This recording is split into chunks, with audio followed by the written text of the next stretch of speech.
अरे तो छोड़ दो 5 दिन फोन कोई बंद करे तो बुझाता जहर खा के मर जाइए सु मैं बैठल वाला घुघुटवा ली मर्दे के फोन आवता तो दिन भर वही पर सटल बाड़ी लेकिन एक बेर नहीं कहतड़ी ये माँ जी रे बाबू के फोन आयल बतन रहू बतिया ली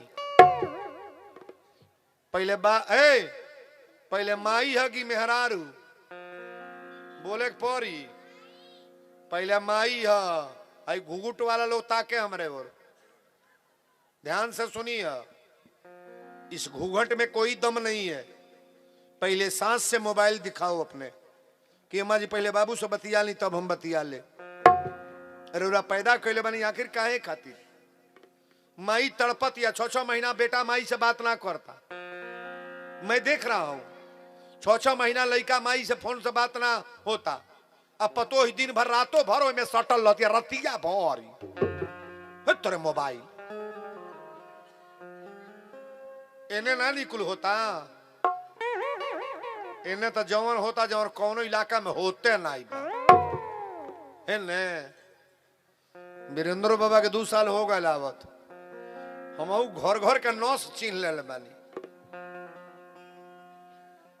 बुझे वाला भीतरे बुझ ले कथा में मिले जाता पार्वती मैया कली रोरा जाई हमरा संतोष बा लेकिन वो गरीब ब्राह्मण के पहले उद्धार करी ना भगवान कहले जात तबानी लेकिन हमार भरोसा करी है न कि कहिया ले आई कब आई जब ताक लगी तहिया तो के बोला ले कहली कौने रूप में जाए कहले आज नौकर बन के चल तनी विद्यापति बाबा की यहाँ बेटा रह लेकिन नौकर के काम उनका दरवाजा पर चल के करब हमके केहू चिन्हू ना पाई आ जवन करे होई तो करब देखी तो के संपत्ति लूटाता हमारी नाम से मंदिर बात हमार संपत्ति के लूट ली शंकर जी लीला रचले बाबू अरे फटही धोती कुर्ता पहिरे आ झोरी में डमरू लुकवा के बौरहू लीला बनहवाल फटही धोती कुर्ता पहिरे आ झोरी में डमरू लुकवा के 12 बरिस के लड़का बन गईले भोला बाबा आके 12 साल के लड़का बन के आ लाठी ले बना ताकब हमरा और झोरी में डमरू लुकोले बना भांगी के गोला आ गांव में चलल बना पूछता ना केहू नौकर राखी नौकर ओ गांव पर गईले लड़का को पूछले कहाँ रहे ले त कहले कि हमार घर दुआर ना बा गार्जियन लोग पूछले तोरे बापे के का नाम हो त कहले जब से पैदा भइल तब से भेंटे नहीं भइल बा तो लोग कहल दादा एकरा घरे के पता नहीं बा माई बाप के पता नहीं बा ई कबो ले दे के फरार हो जाई केहू नौकर राखी हेलेगा के नौकर केहू राखी शंकर जी कहले तो हम लोग के नौकर बनबे कहाँ करो हम पता लगाओ तनी जहां जाके बता तो नौकर बनबे करो भगवान सबका नौकर नहीं बनते हैं और उस भगवान सबका बेटा नहीं बनते हैं परमात्मा उसी का बेटा बनते हैं जिनके अंदर दम है महाराज मनु शत्रुपा ने तपस्या किया दशरथ जी तपस्या किए तो भगवान राम का अवतार हुआ ताली बजा बर रे विद्यापति बाबा की जीवनी कथा प्रेम से सुनना फटही धोती कुर्ता पहने झोरी में डमरू लुकवा के अब 12 बरिस के लड़का बनले भोले बाबा आके नौकर के उ हमरा के राखी गांव में पूछले जाके मंदिर के गांव वाला पर गईले जौना मंदिर पर विद्यापति बाबा रहले जने पुरनिया बाबा रहले कहले लड़का तोर नाव का हो शंकर जी कहले कौन नाव धोरी अब शिव कहो तब पकड़ाइए जाए शंकर कहो तब पकड़ाइए जाए अविनाशी कहो तब पकड़ाइए जाए शंकर जी कहले रुको अपन नाव तीज बजे चैंपियन नाव बा हमार नाव उदना हो हमार नाम उदन हो गार्जियन बाबा रहले कहले बताओ का करे ले कहले का करी ले केहू हमरा हइया नहीं के माई बाप हइया नहीं के घर दुआर हइया नहीं के इधर घूमतानी बाबा केहू नौकर राखी तो गार्जियन जी रहले तो लइकन से कहले लइका रे मंदिर पर लेके जो विद्यापति बाबा रोता है, विद्यापति बाबा रोता है लेके मंदिर पर लड़का के जा सुतो हो जाई लड़का सहारा तक जानी कारे उनके दे दे। मंदिर पर गईले लोग उदना के लेके लड़का कुल कहले बाबा एक नौकर राखो। एगो लड़का आइल बा, विद्यापति बाबा कहले नौकर लौकता हमरा, सारा प्रॉपर्टी हमार सारा गेहूं कटा गई, सारा राजपाट लूट ले सो हमरा नौकर लौकता, नौकर हमार बनाई बिगाड़ी। मालिनी कहली आइल बता पहले परिचय पूछ लाली। शंकर जी खमिया के लगे तरह खड़ा होके अब भीतरे मुस्किया तरह की नौकर तो बनब तोहर, हिंदुस्तान में केहू के नौकर ना तहार बनब, आ तहार बेटा बन के बाप मान के तोहर सेवा करब। विद्यापति विद्यापति बाबा जब लड़का के तकले तो कहले कि बाबू तोर नाम का है? शंकर जी कहले कि हमारा नाम उदना है। विद्यापति बाबा कहले तोर घर कहाँ है? उदना कहलस बाबा हम जब से पैदा भइल बानी हमारे घर के पते ना बा। विद्यापति बाबा कहले कि तोरे माई बाप के नाम का है? उदना कहलस कि हमारा माइयो बाप के पता नहीं बा कहाँ बालो। विद्यापति बाबा कहले मालिनी कहो तो नौकर राखो, अब हिन बिना नौकर के सजी लुटा जाता, आ एकरा घरे के आ दुआरे के माई बाप का पता नहीं के जहिया चाहिए तहिया लूट के फरार हो जाई। मालिनी कहली पहले सोच बढ़िया रखी, भगवान बड़ा रूप में आवेले बाबू हो, कबो केहू के देख के रउआ दूर-दूराई मत। कोनो कुत्ता दरवाजा पर आइल बा तो इतर कह दे भाग भाग, लेकिन डंटा से कबो मत मारब। अपने जीवन में कोनो गरीब दुआरे पर आइल बा, फटाहा पहिर ले बा, एगो कपड़ा रुरा लगना बा तो कुछ दे दी, एगो रोटी खिया दी, ना जाने किस भेष में बाबा मिल जाए भगवान। ये भगवान की अंश है महाराज, और कथा में एकदम जान डाल देंगे, ध्यान से सुनना। बोलो शंकर भगवान की जय। विद्यापति बाबा कहले कि हमके नौकर राख, हम तो नौकर तो के राख ले, लेकिन हमरा घर के काम को लेबे। उदना कहले सजी काम को ले बाबा, खेत कितना बा? कहले 300 बीघा बा। शंकर जी कहले सब जो तो बोआ दे। विद्यापति बाबा कहले एगो गाय रखले बानी अपन फांसी। उदना कहले 5 गो गाय खियाए। विद्यापति बाबा कहले पुरनिया भली बाजार के करी। उदना कहले 100 जने के बाजार तो रोज हम कह दे। विद्यापति बाबा कहले उदना एक बात बताऊ, हमके नहवाई के? उदना कलश की गगरा के पानी भर के हम नहवाए, पीठी राउर हम मलब। कहले रसोई के बनाई?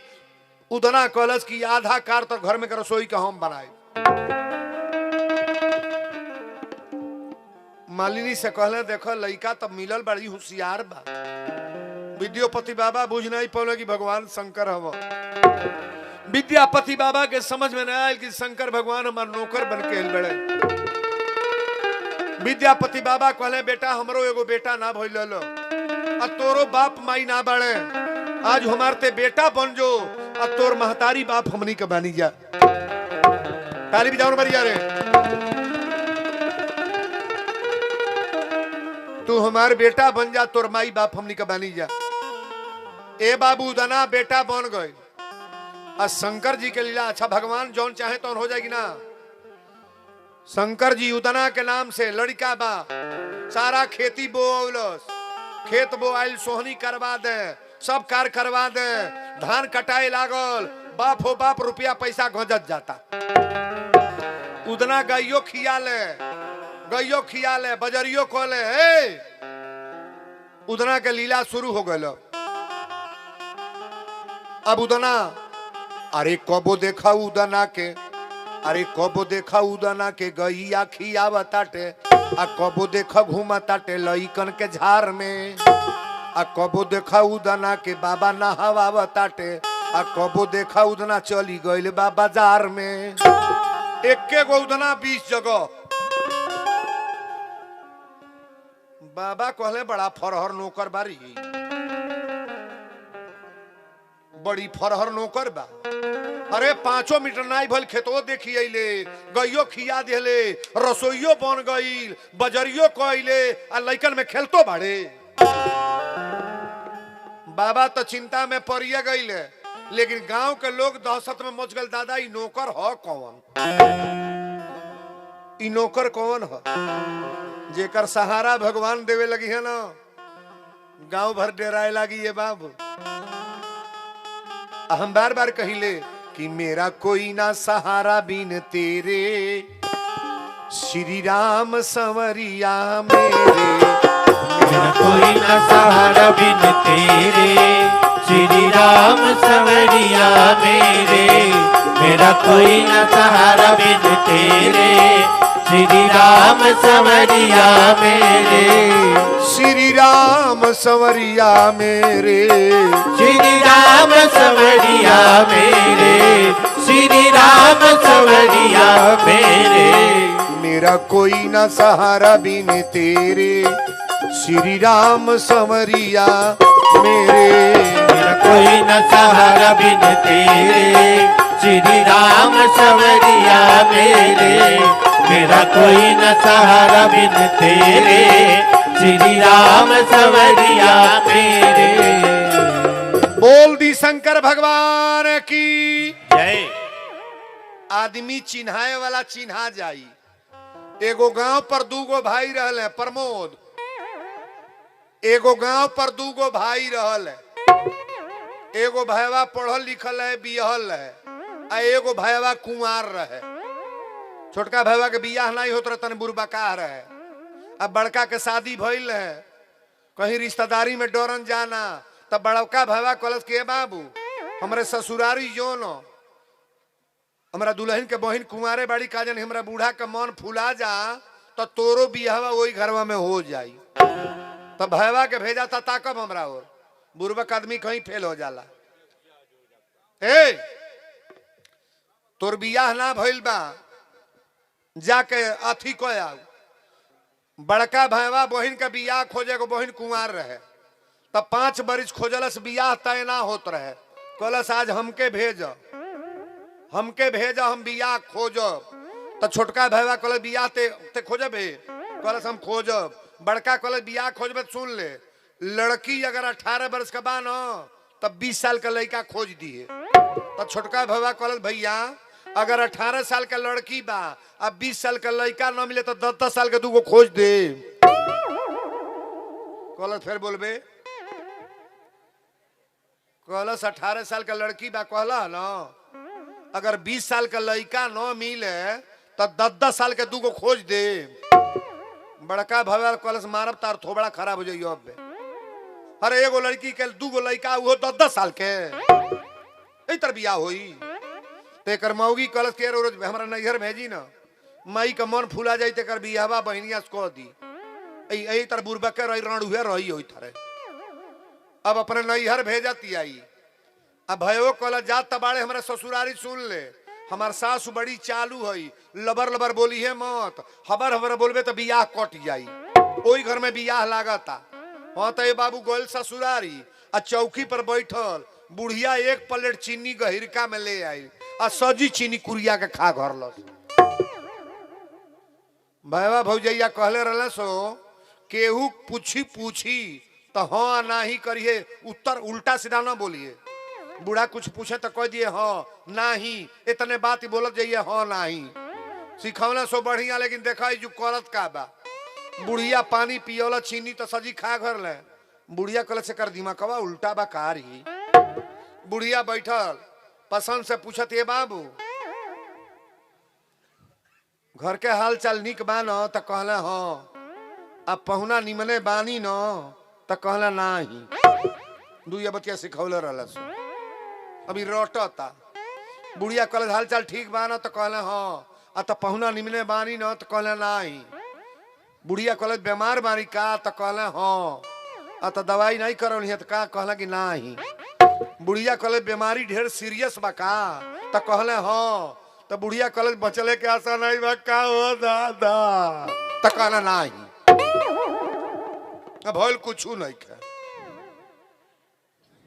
अब बुढ़िया जब सुनल कि बचले के आशा ना बा, भर भर भर भर रोवे लागल, पोछे लागल। तो ई कहले बुझाता नाही नाही कैली हाँ, वही पर रोवत या बुढ़िया।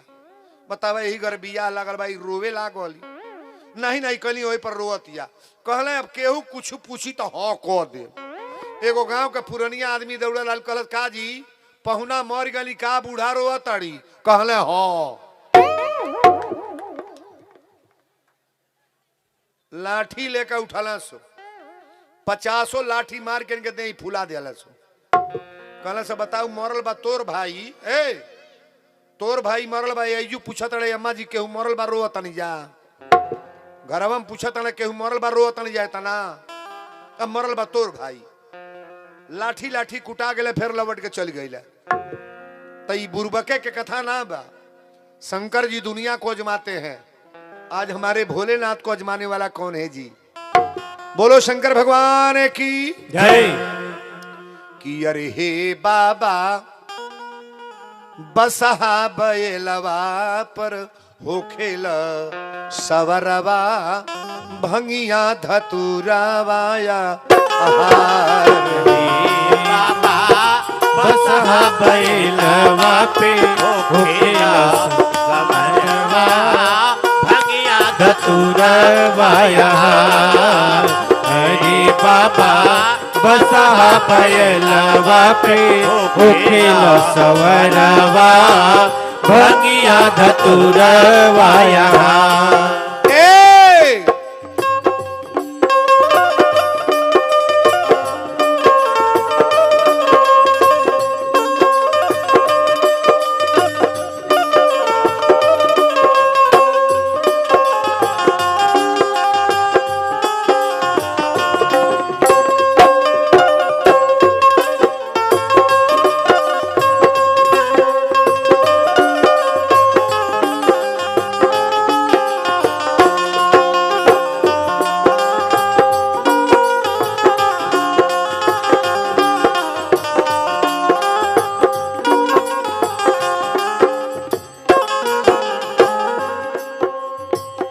कर में त्रिशूल डमरू गरे सफ माला जटवा से बहे गंगा धार हो।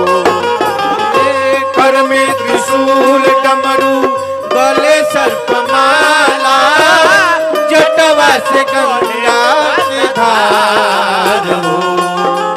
बोलो शंकर भगवान की कर में त्रिशूल डमरू गरे सर्फ माला जटवा से बहे गंगा धार है। अरे हे बाबा हे बाबा बाझिनी तिरियावा के देई दिल पुतवा दुआरा पहोला मंगल चार। हे बाबा बसहा बैलवा पे होखेला सवरवा भंगिया धतुरावाया। हे बाबा बसहा बैलवा पे होखेला सवरवा भंगिया धतुरावाया। बोलो शंकर भगवान की जय। अब देखी विद्यापति बाबा के बुद्धि बदले जाता। सगरी खेती उदना के ले करावता। गाइयो खिया लेता, गोइयो दूह लेता, रसोइयो बना देता। शंकर जी के दरबार में झोड़ा झाड़ू पोछा लगाइयो देता। सारा बाजार उजार उदना के ले को देता। लेकिन वही में उदना एगो औरी कार करे। धीरे से झोरी में से शंकर जी निकाल। शंकर जी का पियल है का हो? बांग निकाल के धीरे से सिलौटी पर रगड़ ले आ गोला बना के बाबा से कहे बाबा ये गिलास दूध बा पियो। ओई दूधे में इतना भांग डाल दे। विद्यापति बाबा कहे रे हमरा झपैनी आवता। शंकर जी कहले जब हम आयल बने तो झपाई। भगवान कहले जब हमार पिता बनोले बनी तो दो तरह का भाव नहीं। शंकर जी का प्रसाद है और तो सुनेंगे। और जब बाबा भंगिया में मस्त हो जा तो शंकर जी अपन असली रूप बना के सजीकार कल। मालिनी एक दिन कहली कि ए उदना उदना ए उदना। शंकर जी भीतरे मुस्किया तड़े बेटा तो बन गईली। आई हमार नाहो नगदे हो गइल बा। कल हम माता जी बोली का करे के बा। मालिनी कहली तनी एगो राय हमरा बा, हर फागुन में 13 के दीने हमारे घरे साधु लोग खा ले। शंकर जी के मेन त्योहार कौन हो? कौन त्योहार? बेलवा पतैया कौन महीना में चढ़ावल जाला? बोई ऊखी के गुल्ली, अरे निहुरी निहुरी हम शिवजी के इन्ने तो हेजू लागत हो ना। कौन बाबा का स्थान में कौन हो? अभी रही है छपौली रुदलपुर नहीं नाथ बाबा रुदलपुर नहीं खे नहीं है ना बाड़े रुदलपुर तो होने बा। अभी वो जो हमारे कथा रहल 2 किलोमीटर बा ना। अभी वो जो हमारे छपौली बा नहीं खे छपौली लक्ष्मीपुर छपौली हमारे कथा फरवरी में रहल जो। अरे बाप हो बाप गाड़ी के लाइन लग जाता 4 व्हीलर के 2 एकड़ 3 एकड़ का पंडाल लो लेकर 10 इतना भीड़ होत रहल। नाथ बाबा के बात बताओ तनी। बाबा के कृपा हम यह कहब कि हे बाबा सबके ऊपर परो। जैसे आज विद्यापति बाबा के कल्याण करे जाता वैसे सबके ऊपर, सबकी बेटा के ऊपर, पति के ऊपर, परिवार के ऊपर राउर प्रकाश हरदम बनल रहे, घर जोर रहे। ताली बजा बरिया रहे।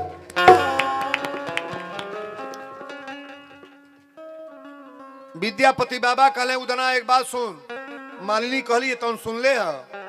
कहले हाँ सुनली ह। अतः हमारे यहाँ जग होला 13 में आ 13 के दिने 100-200 साधु खियाइले। 13 के दिने हमनी के जल चढ़ाव जाला ना। विश्वनाथ धाम शंकर जी के दरबार है। बनारस में आप लोग जाते हैं ना, बनारस में भोलेनाथ का स्थान है। आई हमनी के सिद्ध पीठ स्थान है। 13 ही अरे ओसने मूर्ख हो जरे घरे 13 ना मनावल जाई। सबके घरे छोट लड़की जल चढ़ावेली, कुंवार लड़की जल चढ़ाई है, माता लोग जल चढ़ावेली। बेले के पतई पर राम राम लिख के अब 5 गो पतई शंकर जी के 12 महीना चढ़ाव, तारा घरे कबूर रोग ना होई। ताली बजा बरिया रहे।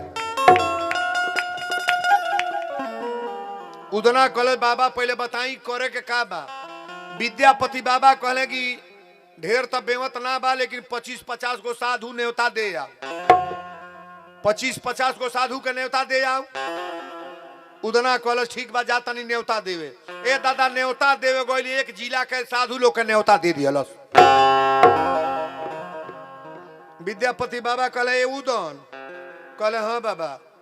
अत को जने के कहले बड़े यज्ञ। उदना कहल जितना लोग भेटाइल बा लगभग 4-5 हजार लोग होई। 4-5 हजार लोग। विद्यापति बाबा कहले यही से कहल जाला बिना जानल लोकर नहीं रखल जाला। अब बताओ तो कर राख के हमके खतरा में डाल दे लेकिन आते 5,000 लोग कैसे खाई के व्यवस्था करी? 5,000 साधु के न्योता दे आई। विद्यापति बाबा लगला हड़हड़ा के बोले। उदना खमिया लग खड़ा होकर खूब मुस्कियाता। कॉलेज बाबा खियावे के हमरा रखा है घबराइल बनी। भगवान चाहे तो 1 करोड़ लोग के एक दिन खिया दी है।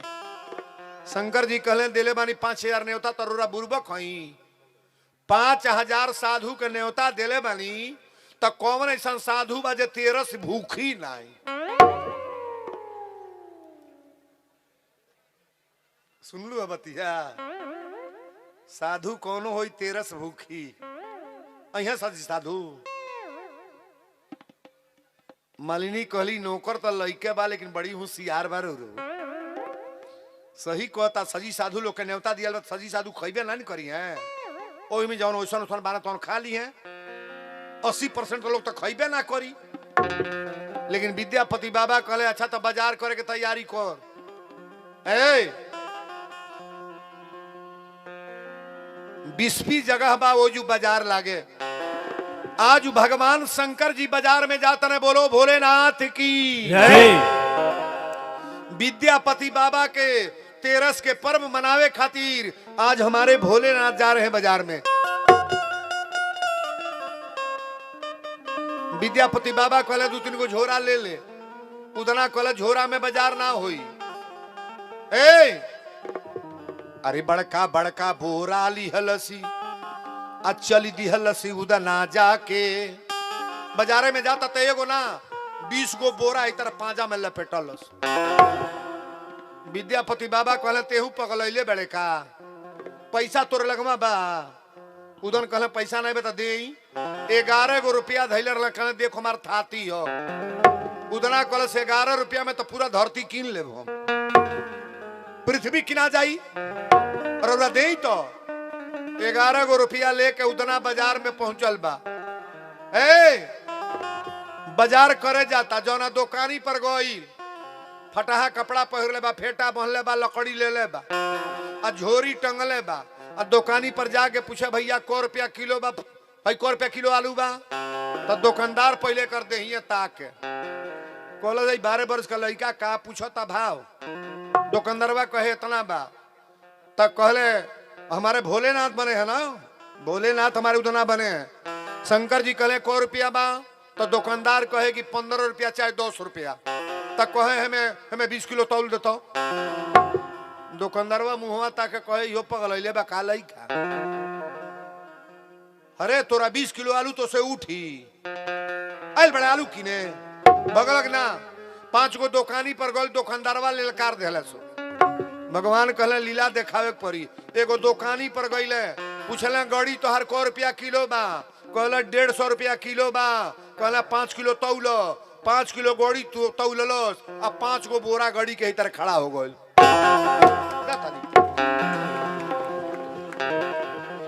दुकानदारवा कहले रे 5 किलो गड़ी तौली कहां से बोरा आ गई अब दुकानदारवा धैले बीमारी कहले से बाबू तोर नाम का हो शंकर जी कहले हमार नाम उदना हो दुकानदारवा कहले से बाबू हेव कुल में से तौलवा लेबो हई छोहाड़ा तौलवा लो काजू ले लो सजी सौदा ले लो शंकर जी जहां से 1 पैकेट ले तहां 20 पैकेट हो जा पूरा बाजारी के दुकानदार वो जो जुट गइल आ उदना के बाह पकड़ ले सोए बाबू रे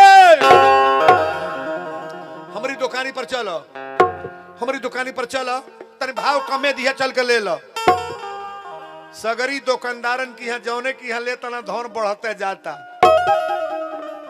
सौदा अगर देना है तो भगवान को दो अपने कमाई का दशांश देना है तो परमात्मा को दो अपने कमाई का दशांश देना है माता जी के दरबार में दो ये देने से धन बढ़ता है कम नहीं होता है महाराज लेकिन लिखले बड़ा का कि उदना या लगा झोरा में बाजार कैले बा उदना लगा झोरा में बाजार कैले बा उदना लगा झोरा में बाजार कैले बा अरे बाजार कैले बा हो अरे बाजार कैले बा उदना लगा बोरा में बाजार कैले बा उदना लगा बोरा में बाजार कैले बा उदना लगा बोरा में बाजार कैले बा गड़ी छोहाड़ा काजू किशमिश बोरा चीनी मंगावे घड़ी छोहाड़ा काजू किशमिश बोरा चीनी मंगावे पूरा बाजारी के माल के लेके अरे उदना इकट्ठा करावे देखो सारा बाजारी के बनिया कर लगे खड़ा शंकर जी कहले चिन्हा न जाई ने तो पकड़िए लिहे सो अच्छा बतावा जेकरा नहीं बेचक बाबू हो कहता है बाबू ले ले पावर नो पैसा दिए हमें से ले ले हाँ तो बाबू 100 बोरा के स्टॉक हो गई शंकर जी कहले बोरा जाई कैसे